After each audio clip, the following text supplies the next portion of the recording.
देश में paper leak कितनी बड़ी समस्या है, इस बात का अंदाजा इसी से लगाया जा सकता है कि पिछले 7 सालों में लगभग 70 पेपर लीक हो चुके हैं। पेपर लीक एक ऐसा विश्वासघात बन गया है जो पूरे सिस्टम की इंटीग्रिटी को कटघरे में खड़ा करता है।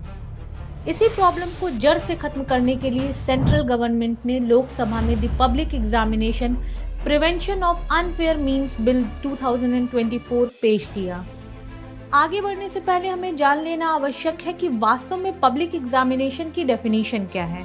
सेक्शन 2 के तहत पब्लिक एग्जामिनेशन को विधेयक की अनुसूची में सूचीबद्ध पब्लिक एग्जामिनेशन अथॉरिटी या सेंट्रल गवर्नमेंट द्वारा अधिसूचित किसी अदर अथॉरिटी द्वारा आयोजित किसी भी परीक्षा के रूप में डिफाइन किया गया है।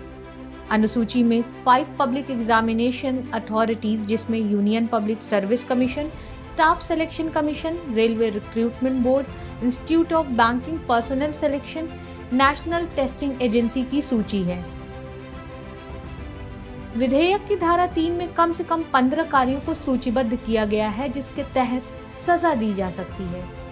एग्जाम से पहले क्वेश्चन पेपर और आंसर की लीक करने पर, आंसर की या पेपर लीक में दूसरे लोगों के साथ आपके शामिल होने पर, बिना किसी अधिकार के प्रश्न पत्र या OMR शीट देखने या अपने पास रखने पर, परीक्षा के दौरान किसी भी अनऑथराइज्ड पर्सन द्वारा एक या उससे ज्यादा सवालों के जवाब बताने पर, किसी भी परीक्षा में उम्मीदवार को किसी भी तरह से डायरेक्ट और इनडायरेक्ट तरीके से जवाब लिखने में मदद करने पर, आंसर शीट या OMR शीट में गड़बड़ी करने की स्थिति में, बिना किसी अधिकार या बिना बोनाफाइड एरर के असेसमेंट में कोई हेरफेर करने पर, किसी भी परीक्षा के लिए केंद्र सरकार द्वारा निर्धारित मानकों और नियमों की जानबूझकर अनदेखी या उल्लंघन करने की अवस्था में, किसी भी ऐसे डॉक्यूमेंट से छेड़छाड़ करने पर जो कैंडिडेट की शॉर्ट लिस्टिंग या उसकी मेरिट या रैंक निर्धारित करने के लिए जरूरी माना जाता है, परीक्षा के संचालन में गड़बड़ी कराने की नीयत से जानबूझकर सुरक्षा मानकों का उल्लंघन करने पर,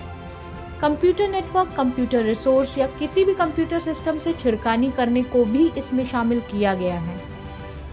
एग्जाम में घपला करने की नीयत से उम्मीदवार के सीटिंग अरेंजमेंट, एग्जाम डेट या शिफ्ट के आवंटन में गड़बड़ी करने पर, public exam authority, service provider या किसी भी सरकारी एजेंसी से संबंधित लोगों को धमकाने या किसी परीक्षा में व्यवधान पैदा करने पर, पैसा ऐंठने या धोखाधड़ी करने के लिए फर्जी वेबसाइट बनाने पर, फर्जी परीक्षा कराने, फर्जी एडमिट कार्ड या ऑफर लेटर जारी करने पर भी सजा दी जा सकती है।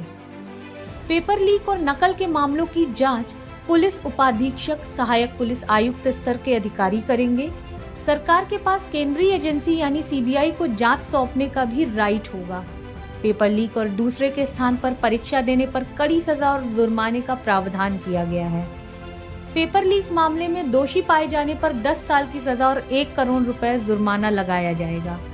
दूसरे कैंडिडेट के स्थान पर परीक्षा देने के मामले में दोषी पाए जाने पर 3 से 5 साल की जेल होगी और 10 लाख का जुर्माना भी लगाया जाएगा।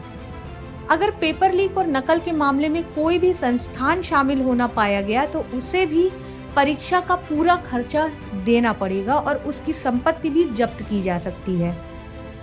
आइए अब आगे बढ़ते हैं और जानते हैं कि इस विधेयक का उद्देश्य क्या है।